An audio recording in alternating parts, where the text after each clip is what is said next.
समस्तंग praise the Lord नमस्कार प्रभुंग महानाम धन्यवाद हो प्रियर प्रभुंग लोक माने प्रभु आज मान को दया एवं अनुग्रह करी आज रही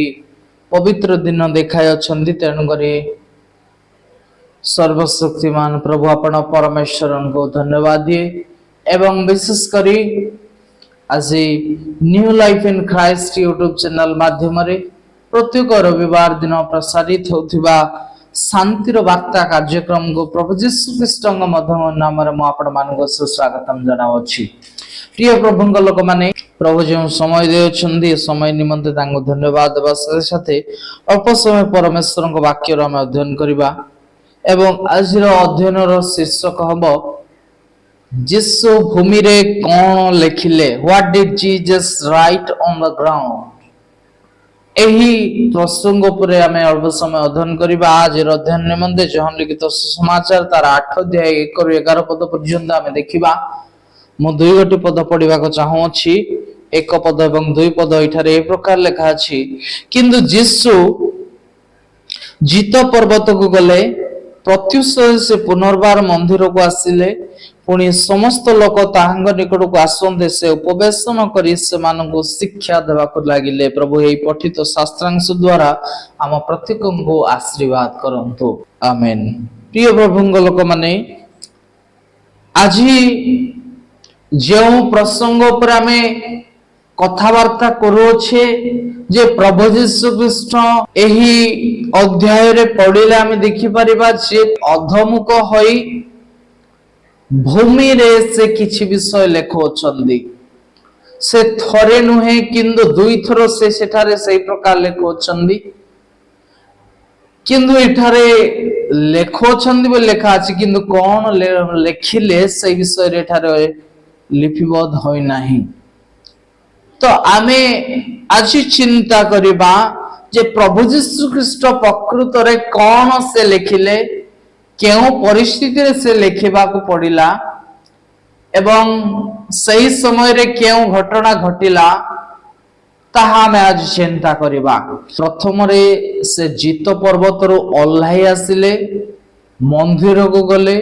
मंदिर से शिक्षा देवा को लागिले। शिक्षा देउथिबा अवस्था रे प्रिय प्रभुंग लोक माने तळ पद मानकर पढिले देखि परिबा जे शास्त्री माने फारोसी माने प्रभु जीशु ख्रीष्ट निकट को जने पापिनी स्त्री को जने व्यभिचार कर्म रे धृता होइथिबा धरा पड़िथिबा जने स्त्री को नै कि जीशु निकट को आसुचंदी। जीशु को परीक्षा करबा निमंते, जीशु को पचारिबा निमंते जे जीशु तांको विषय से कोन मत देउ अछंती। एक द्वंद्वमूलक विषय नहीं प्रभु जीशु ख्रीष्ट निकट को से माने आसुचंदी। से माने आसिकी कहउचंदी से स्त्री को नै कि आसिकी जे मौसा मान को ए प्रकार आज्ञा दे अछंती जे तुमे जेतेबेले ए प्रकार कर्म करूथिबा देखिबो जे से मान को तुमे पत्थर फपाडी की मारिबो। प्रिय प्रभुंग लोक माने किंतु से माने सेई व्यवस्थार उक्ति को नहीं जीशु को प्रश्न पचारू अछंदी, किंतु से माने निजे से व्यवस्था को पालन करि नाहंती। कहिबा को गले लेवी पुस्तक जदि हमें पढ़िबा तार 20 अध्याय 10 पद एवं द्वितीय विवरण 22 अध्याय 22 एवं 24 पद रे पढ़िले हमें देखि परिबा जे सेठारे लेखा अछि जेउ माने एई प्रकार कर्म रे धरा पड़िबे से मान को पत्थर फपाडी मारिबो, किंतु जन को नुह 2 जन को विषय लेखा अछि माने 2 जन भूल करि अछंती 2 जन दंड पाइबे ताहार अर्थ। किंतु एठारे से माने जने स्त्री को ताहा भी के कहि देले बोली कि नुह कि किए जने देख सुनी अछि बोली कि नुह, किंतु से माने निजे एठारे प्रकाश करूछंती जे से कर्म करूथिबा अवस्था रे हमें ताको धरि के आनी अछु। ता माने से भूल करूथिला हमें देखिछु, हमें ताको धरि के आनिलो, किंतु जे पुरुष सहित से कर्म करूथिला से पुरुष काहे ता माने 2 जन को दंड देबार आवश्यकता, किंतु से माने जन को नै कि आसे जीशु को परीक्षा करूछंदी। प्रिय प्रभु को लोक माने से समय रे प्रभु जीशु ख्रीष्ट से मानू किसी उत्तर देउ नाहंती, सुस्थिर होइकी रहउछंती आ से तळ को मुह करिकी किछि विषय लेखिबा को जाउछंती। प्रिय प्रभुंग लोक माने ଆମେ ଦେଖିପାରିବା କିନ୍ତୁ ଯୀଶୁ ଅଧମୁଖ ହୋଇ ଅଙ୍ଗୁଳି ଦ୍ୱାରା ଭୂମିରେ ଲେଖିବାକୁ ଲାଗିଲେ। ତାମାନେ ଯେତେବେଳେ ଶାସ୍ତ୍ରୀ ମାନେ ଫାରସୀ ମାନେ ଯୀଶୁଙ୍କୁ ପ୍ରଶ୍ନ ପଚାରୁଅଛନ୍ତି, ସେ ସମୟରେ ପ୍ରଭୁ ଯୀଶୁ ଖ୍ରୀଷ୍ଟ ସେମାନଙ୍କୁ ମୁଖ ଖୋଲି ଉତ୍ତର ଦେବା ପୂର୍ବରୁ ସେ ତଳକୁ ମୁହଁ କରି କିଛି ବିଷୟ ଭୂମିରେ ଲେଖିବାକୁ ଲାଗିଲେ। ଏବଂ ଭୂମିରେ ସେ କଣ ଲେଖିଲା ଏଠାରେ ଦେଖୁଅଛୁ ଯେ ପ୍ରିୟ ପ୍ରଭୁଙ୍କ ଲୋକମାନେ, ଯେ ଏହା ଗୋଟେ କଣ୍ଟେକ୍ସଟ ଯାହାର ପୂର୍ବ ପଦରେ ଲେଖା ଅଛି କିନ୍ତୁ, ତାମାନେ ପୂର୍ବରେ କିଛି ବିଷୟ ଗୋଟେ ଥିଲା। କଣ କଣ ଘଟଣା ଘଟିଥିଲା ତାହା 7 ଅଧ୍ୟାୟ 37 ପଦରୁ ପଢିଲେ ଆମେ ଜାଣିପାରିବା। ତ ମୁଁ କେବଳ 37 ପଦ ପଢିବାକୁ ଚାହେଁ। ଏଠାରେ ଲେଖା ଅଛି, ଶେଷ ଦିନ ଅର୍ଥାତ୍ ପର୍ବର ପ୍ରଧାନ ଦିନ ଯୀଶୁ ଠିଆ ହୋଇ ଉଚ୍ଚ ସ୍ୱରରେ କହିଲେ, କେହି ଯଦି ତୃଷିତ ହୁଏ ତେବେ ସେ ମୋ ନିକଟକୁ ଆସି ପାନ କରୁ। ପ୍ରିୟ ପ୍ରଭୁଙ୍କ ଲୋକମାନେ, ଆଉ ଗୋଟେ ଘଟଣା ଘଟିଥିଲା। ସେ ଘଟଣା ହଉଛି ପ୍ରଭୁ ଯୀଶୁ ଖ୍ରୀଷ୍ଟ ପର୍ବର ପ୍ରଧାନ ଦିନରେ ସେ ଠିଆ ହୋଇ ଉଚ୍ଚ ସ୍ୱରରେ କହୁଛନ୍ତି, ମୋ ନିକଟକୁ ଆସ ଏବଂ ତୁମେ ମାନେ ପାନ କର, ତାହେଲେ ତୁମେ ମାନେ ତୃଷିତ ହେବ ନାହିଁ। ତାମାନେ ସେ ଏକ ଜୀବନ୍ତ ଜଳକୁ ପ୍ରଦାନ କରିବାକୁ ଚାହୁଁଛନ୍ତି। ସେହି ସମୟରେ ଯଦି ଆମେ 40 ଏବଂ 40 ପଦ ପଢିବା, ସେଠାରେ ଲେଖା ଅଛି ଯେ ସେମାନେ ସେଇ ଜଳକୁ ପାନ କରିବା ନିମନ୍ତେ ଅନେକ ପ୍ରସ୍ତୁତ ହେଲେ ନାହିଁ। ଅଥବା ସେଠାରେ ଆମେ ଦେଖିପାରୁ ଯେ ସେମାନେ ଅନେକ ଯୀଶୁ ଖ୍ରୀଷ୍ଟଙ୍କୁ ଗ୍ରହଣ କଲେ ନାହିଁ। ପ୍ରିୟ ପ୍ରଭୁଙ୍କ ଲୋକମାନେ, ସେମାନେ ତାଙ୍କୁ ରିଜେକ୍ସନ କରୁଅଛନ୍ତି, ସେମାନେ ଯୀଶୁଙ୍କ କଥାକୁ ଇଗ୍ନୋର କରୁଅଛନ୍ତି। ସେଠାରେ ଆମେ ଦେଖିପାରୁଅଛୁ। ତହିଁଆର ଦିନ ସେମାନେ ଆସିକି ଯୀଶୁଙ୍କୁ ଆଉ ଥରେ ପରୀକ୍ଷାରେ ପକେଇବା ନିମନ୍ତେ ପଚାରୁଅଛନ୍ତି। ଏହି ପ୍ରଶ୍ନ ନେଇକି ସେମାନେ ଆସୁଅଛନ୍ତି। ତ ଯେଉଁମାନେ କି ଯୀଶୁ ଖ୍ରୀଷ୍ଟଙ୍କ କଥାକୁ ମାନିଲେ ନାହିଁ, ଯୀଶୁଙ୍କୁ ଅସ୍ୱୀକାର କଲେ, ସେମାନେ ଏବେ ଯୀଶୁଙ୍କ ନିକଟକୁ ଆସି ପଚାରୁଅଛନ୍ତି ଏହି ପ୍ରଶ୍ନ। ତ ପ୍ରଭୁ ଯୀଶୁ କଣ ଉତ୍ତର ଦେବେ? ପ୍ରିୟ ପ୍ରଭୁଙ୍କ ଲୋକମାନେ, ତେଣୁକରି ସେ ତଳକୁ ମୁହଁ କରି ଲେଖୁଅଛନ୍ତି ସେମାନଙ୍କୁ ଉତ୍ତର ଦେବା ବଦଳରେ। କିନ୍ତୁ ଲେଖିଲେ ଯେ କଣ ଲେଖିଲେ, ତାହା ଯଦି ଆମେ ପୁରାତନ ନିୟମରୁ ଗୋଟିଏ ପଦ ପଢିବା ତାହେଲେ ଜାଣିପାରିବା। ଯିରିମିୟ 17 ଅଧ୍ୟାୟ ତାର 13 ପଦ ପଢିଲେ ଆମେ ଏମିତି 13 ପଦରେ ଲେଖା ଅଛି ଯେ, ହେ ଇସ୍ରାଏଲର ପ୍ରତ୍ୟାଶ ଭୂମି ସଦାପ୍ରଭୁ, ଯେଉଁମାନେ ତୁମକୁ ପରିତ୍ୟାଗ କରନ୍ତି ସେ ସମସ୍ତେ ଲଜ୍ଜିତ ହେବେ। ଯେଉଁମାନେ ମୋ ନିକଟରୁ ପ୍ରସ୍ଥାନ କରନ୍ତି ସେମାନଙ୍କର ନାମ ଧୂଳିରେ ଲିଖିତ ହେବ, କାରଣ ସେମାନେ ଅମୃତ ଜଳର ନିର୍ଝର ସ୍ୱରୂପ ସଦାପ୍ରଭୁଙ୍କୁ ତ୍ୟାଗ କରିଅଛନ୍ତି। ପ୍ରିୟ ପ୍ରଭୁଙ୍କ ଲୋକମାନେ, ଏଠାରେ ଆମେ ଏକ ନିଗୁଡ ବିଷୟ ଦେଖୁଅଛୁ। ଏଇଠାରେ ଆମେ 4 ବିଷୟ ଦେଖିପାରିଲୁ ଯେ ପ୍ରଥମତଃ ସଦାପ୍ରଭୁଙ୍କୁ ସେମାନେ ଅଗ୍ରାହ୍ୟ କଲେ, ଜଳକୁ ଅଗ୍ରାହ୍ୟ କଲେ। ଏହି କାରଣରୁ ସେମାନେ ଲଜ୍ଜିତ ହେବେ ଏବଂ ସେମାନଙ୍କର ନାମ ଧୂଳିରେ ଲେଖାଯିବ ବୋଲିକି ଏଠାରେ ଉଲ୍ଲେଖିତ ହୋଇଅଛି। ପ୍ରିୟ ପ୍ରଭୁଙ୍କ ଲୋକମାନେ, ତାକୁ ଆମେ ନୂତନ ନିୟମରେ ମଧ୍ୟ ସେଇ ସମାନ ପ୍ରକାର ବିଷୟ ଦେଖିପାରୁଅଛୁ ଯେ ପ୍ରଭୁ ଯୀଶୁ ସେ ଜଳ ପ୍ରଦାନ କରିବା ନିମନ୍ତେ ଘୋଷଣା କରୁଅଛନ୍ତି, ଆସ ଏବଂ ପାନ କର, ମୁଁ ତୁମମାନଙ୍କୁ ଯେଉଁ ଜଳ ଦେବି ତାହା ପାନ କଲେ ତୁମେ ମାନେ ତୃଷିତ ହେବ ନାହିଁ। କିନ୍ତୁ ସେଇ ଜଳକୁ ପାନ କରିବା ନିମନ୍ତେ ଅନେକ ଚାହୁଁନାହାନ୍ତି, ଅନେକ ତାଙ୍କୁ ଅଗ୍ରାହ୍ୟ କରନ୍ତି। ସେ କଣ ଖ୍ରୀଷ୍ଟ କି? ସେ କଣ ଯେଉଁ ସ୍ଥାନରେ ଆସିଅଛି ତାହା କେବେ ସମ୍ଭବ କି? ସନ୍ଦେହ କରୁଅଛନ୍ତି, ତାଙ୍କୁ ରିଜେକ୍ସନ କରୁଅଛନ୍ତି, ତାଙ୍କୁ ଇଗ୍ନୋର କରୁଅଛନ୍ତି।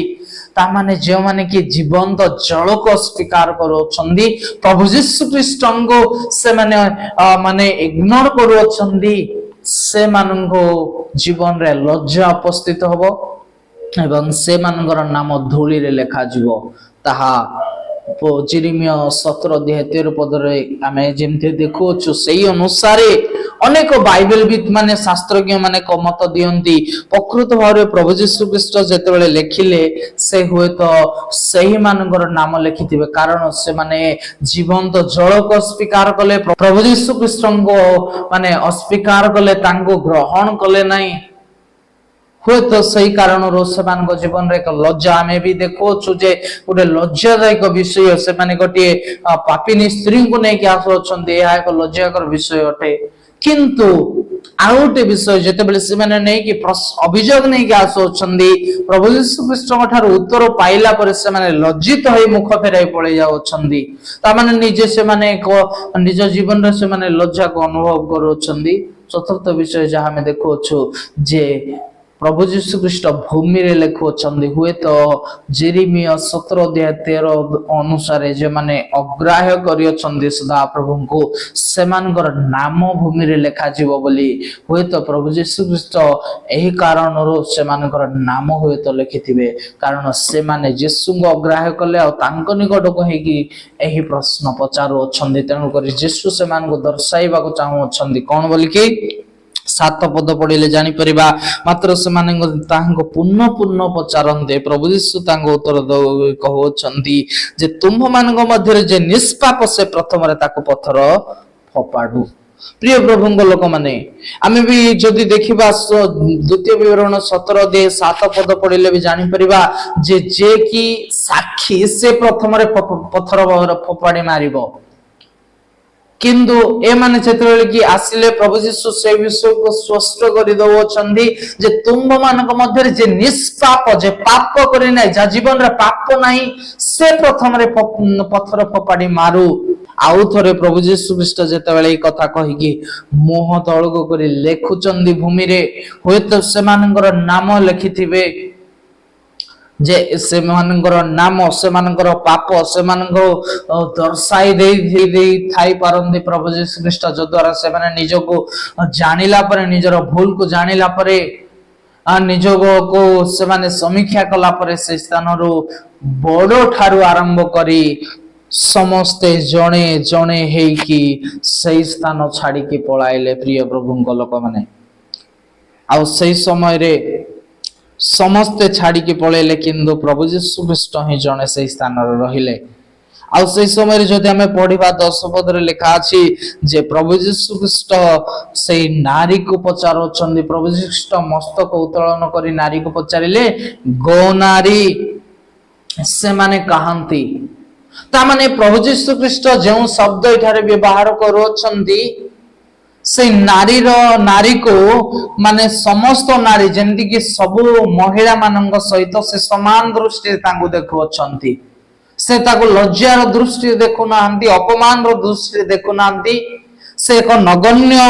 दृष्टि रे से नारी को देखु नांती किंतु सही जो शब्द उच्चारण करंती प्रभु यीशु ख्रीष्ट गो नारी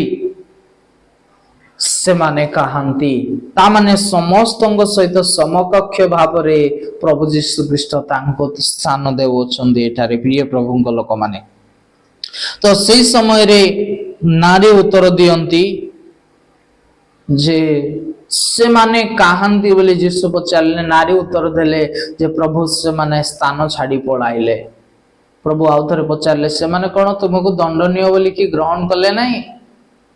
से समय कहले प्रभु ना से माने पळाइले प्रभु प्रिय प्रभुंक लोक माने से समय प्रभु यीशु कहउछंदी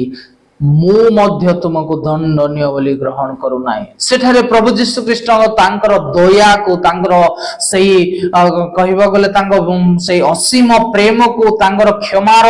सेही महत्वता को तांको जीवन रे से देखाउछंदी से नारी प्रति तांकर सेही क्षमा प्रदान करूछंती तांग जीवन रे मुक्ति साधन करूछंती प्रिय प्रभुंक लोक माने अनेक होय तो कहि भाबंती जे एते बड़ पापी भयंकर पाप करिथिला से पाप करूथिबा अवस्था रे सेही माने तांगु नै के आसीथिले होय तो प्रभु यीशु ख्रीष्ट जन उत्तम विचारकर्ता हिसाब रे तांगु दंड देबार आवश्यकता रहिथिला किंतु तांगु दंड न दउनो प्रभु यीशु तांगु क्षमा करि देउछंती छाडी देउछंती तो प्रिय प्रभुंक लोक माने एठारे जदि आमे देखिबा जे आमे पुरातन नियम रे जदि आमे पढिबा द्वितीय विवरण 17:6 पद सेठारे लिखा अछि जे दुई जण साक्षीर आवश्यकता जण को दंड देबा निमंते प्रभु यीशु ख्रीष्ट मध्ये जेतेबेले क्रूस रे चढ़ा जाउतिला माथ्यू 26 अध्याय तार 59 एवं 61 62 पद पढिले जानि परिबा जे दुई जण मिथ्या साक्ष्य दैथिले जो द्वारा कि सेही साक्ष्य को भित्ति करी प्रभु यीशु ख्रीष्ट को क्रूस रे चढ़ा जाइथिला ता माने दुई जण साक्षीर आवश्यकता जण को दंड देबा निमंते एही नारी रो विरुद्ध रे जो माने कि अभियोग नै कि आसीथिले सेही माने निजर पाप को जानि सेही स्थान छाडी के पळेले सेरे केवल प्रभु यीशु जणे बाकी अछंती हुए तो सही प्रश्नकारी लोक मानकर कंटेक्स्ट अनुसार आम कहीपर जे प्रभु जीशु ख्रीस्ट समस्त पाप से नारीर दुष्कर्म जानी प्रभु जीशु तांको दंडित न करुनु मुक्ति से प्रभु जीशु ख्रीस्ट से नारीर ऊपर प्रकाश करुछंती कहीं ना जदि यही पुरातन नियम कंटेक्स्ट को देखा हुए तो सेठारे दुई जन साक्षीर आवश्यकता रही अछि किंतु प्रभु जीशु जने ही सेठारे रहिले जे कि तांगर पाप को जानते आउ जने नाही ता माने प्रिय प्रभुंग लोक माने हुए तो यही प्रकार प्रश्न पचारुथिबा समय रे यही व्यवस्था अनुसार आमे जदि उत्तर देउ एही प्रकार आमे देखि परिबा जे आउ जने व्यक्ति जे अभियोग नहीं आस्तिला से लोक माने सब छाड़ी की चली गले किंतु प्रभु जीशु एकाकी रहिले तेणुक प्रभु जीशु ख्रीस्ट चाहती नहीं जे आउ थे से नारी को दंडनीय बोली से नारी को गणना करने से समय प्रभु जीशु ख्रीस्ट कहते मु तुमको दंडनीय बोली ग्रहण करूना एथिपाई मु तुमको क्षमा दउछि बोली कि प्रभु जीशु ख्रीस्ट तांगर क्षमा को तांगर सही अनुकंपा को तांगर असीम प्रेम को तांको देखाउछंदी तांको जीवन रो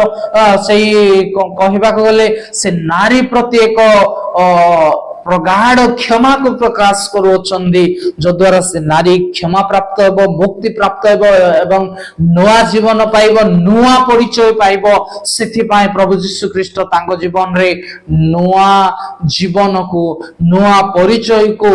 मुक्ति रूपे घोषणा करुछंदी प्रिय प्रभु को लोक माने शेष पद हम देखि परिबा जहाँकि 11 पदर लेखा अछि प्रभु जीशु कहंती एटा मो पढ़ी के समाप्त करिबी से कहिला केही नाही प्रभु सेथिरे जीशु कहिले मु मध्ये तुमको दंडनीय बोली विचार करू नाही जाओ आज ठारू पाप करो नाही प्रिय प्रभु को लोक माने आमे देखि पारू प्रभु कहिले जाओ आज ठारू पाप करो नाही प्रिय प्रभु को लोक माने प्रभु हमको सुजोग देउछन्दी नारी को सुजोग देले कहिले जे केही तुमको दंड देले नाही मु मध्ये तुमको दंड दउ नाही एहार अर्थ नाही जे तुमे आउ थरे पाप करो किंतु एहार अर्थ हैला तुम्भे तुमर जीवन को नुआ करी गठन करो काहे ना मु तुमको नुआ जीवन दउछि मु तुमको दंडरो मुक्त करूछि पापरु क्षमा करूछि तेणु करी एही सुजोगर सद्व्यवहार करिवा पाई तुमे परिवर्तन जीवन बिताओ आ पुनर्बार पछको फेर नाई जो पापर तुमे बाहरी आसोछ से घोषरी पर जाए आउ से कादो रूपक पापरे आउ लेउट पाउट हेबार आवश्यकता नाई आउ पाप करो नाई बोली प्रभु जीशु कहिले सही प्रकार आमे मध्ये चिंता करबा को पड़िबो जे जदि हम जीवन रे कोन से भूल त्रुटि हो जाइतिला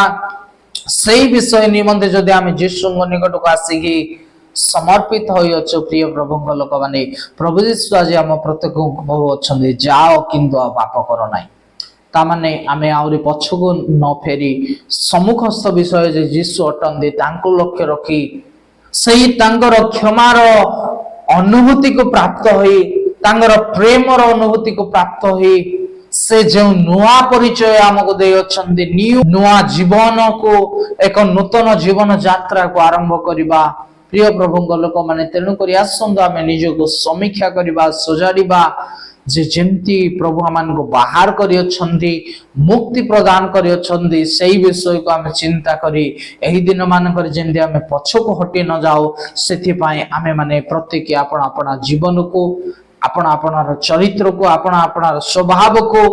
आपण आपण से रास्ता को सजाड़िबा जो द्वारा हमें सठिक रास्ता रे चली प्रभुंकर महिमा करि परिबा एक नूतन परिचय धरि के हमें जीवन एक नया जीवन आरंभ करि परिबा तेन करी प्रिय प्रभुंग लोक माने जे कि से पापिनी स्त्री रो परिचय बदलै देले लज्जारो सम्मान आडको दंडरो मुक्ति आडको नै कि पळे आसिले प्रिय प्रभुंग लोक माने ठीक सही बळी आम प्रत्येक को मध्य से लज्जार बाहर करि आनंती पापर बंधन से दंड प्राप्त होबार विषय आमान को मुक्ति प्रदान करुछन्दी तेणु करी प्रिय प्रभुंग लोक माने आसंदो प्रभुंगर से मुक्ति को आस्वादन करी से नूतन परिचय को धरी बंचिबा पई चेष्टा करिबा प्रभु संक्षिप्त आलोचना द्वारा मते पुणी आपण मानन को बाहुल्य रूप रे आशीर्वाद करंतु आमेन। विशेष करी अनुरोध करे जे आपण माने वीडियो को लाइक करंतु, चैनल को सब्सक्राइब करंतु एवं अन्य मान को निकट को मध्य यह पठांतु जो द्वारा अन्य माने मध्य देखि कि आशीर्वाद प्राप्त हेबे। शेष पर्यंत धैर्य धरि रहिथिबारु प्रत्येक प्रभु यीशु ख्रीष्ट नाम रे बहुत बहुत धन्यवाद। नमस्कार। Praise the Lord.